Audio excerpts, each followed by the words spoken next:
All right, today we're going somewhere different. A city in Estonia you probably won't find in any travel guides. This is a place that wasn't built for beauty, but for one single driving purpose. We're going to uncover the story of Kohtla-Järve, a story told through its very own concrete and steel. You know, when you think about important architecture, what comes to mind? Probably ancient cathedrals, right? Or maybe grand palaces, sleek modern skyscrapers. Stuff that's just meant to be looked at, to be admired. But what if a building's real value isn't in how beautiful it is, but in the story it tells? I'm talking about a story of hard work, political chaos, and just sheer survival. That's the kind of architecture we're diving into today. All right, so let's get into it. Kohtla-Järve. This is a city that really challenges our whole idea of what makes architecture significant. It's a place defined purely by function, not by how it looks. To really get this city, you've got to look past all that gray concrete and those uniform blocks. Seriously, every single building is like a chapter in this wild story of industry and ideology.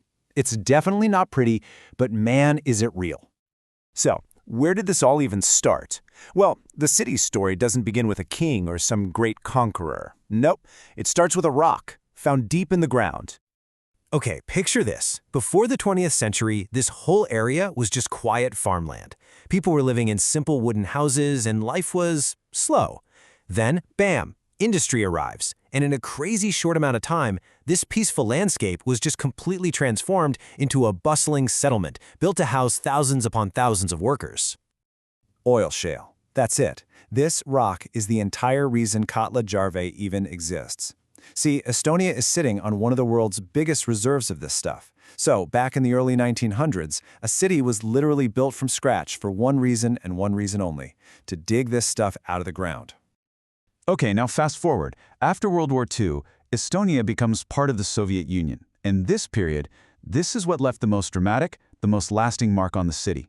Kohtla-Järve was about to get a complete makeover, all according to a very strict ideological plan. It's wild because you can literally see the shifts in Soviet policy just by walking down the street here. You've got the grand, imposing buildings from the Stalinist era. Then, all of a sudden, it shifts to this super efficient, no-frills housing under Khrushchev. And finally, you see this period of just repetition and decline in the later Soviet years. So let's break down what that actually looked like on the ground. And the contrast in goals here is it's striking. Stalinist architecture, that was all about propaganda. These decorative, heavy buildings were meant to just scream, the state is powerful and permanent. But then, under Khrushchev, the goal completely flipped. It became about pure function.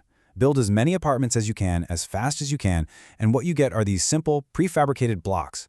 Yeah, they're monotonous, but for families crammed into dorms, this was a massive improvement in their lives. And check this out. They didn't just build apartment blocks. They built entire neighborhoods, these things called micro-districts. The whole idea was to create a totally self-contained unit, so you'd have your housing, your school, your shops, everything within walking distance. And it was all connected by these wide roads and green spaces. The key thing to get here is that this was someone's vision of a perfectly planned, super efficient city. But what happens when that central plan just vanishes? In 1991, Estonia regained its independence, and suddenly Kohtla-Järve, a city built entirely by one industry and for one ideology, had to figure out a whole new way forward. In this quote, it just perfectly captures the legacy of that whole Soviet era. I mean, the city was organized, for sure, but it was also just a sea of identical buildings. The grand plan, it worked. It created a functional city, but one that had absolutely no individual character. So after independence, change started to happen, but this time from the ground up. People started personalizing their own homes. You can see it in the brightly painted facades, just trying to break up all that gray. You see it in the enclosed balconies, where every family carves out their own little unique space. And then you have these new glassy shopping centers popping up, a huge contrast to the old concrete. But, well, there's also a sadder side to this story. You see a lot of empty buildings, a reflection of the population decline after the old industries scaled back. So, when you put it all together, what's the takeaway? It's that the story of Kohtla-Järve's buildings, it's really just a mirror reflecting its own incredible history. Look, these buildings are not going to win any beauty contests. We know that.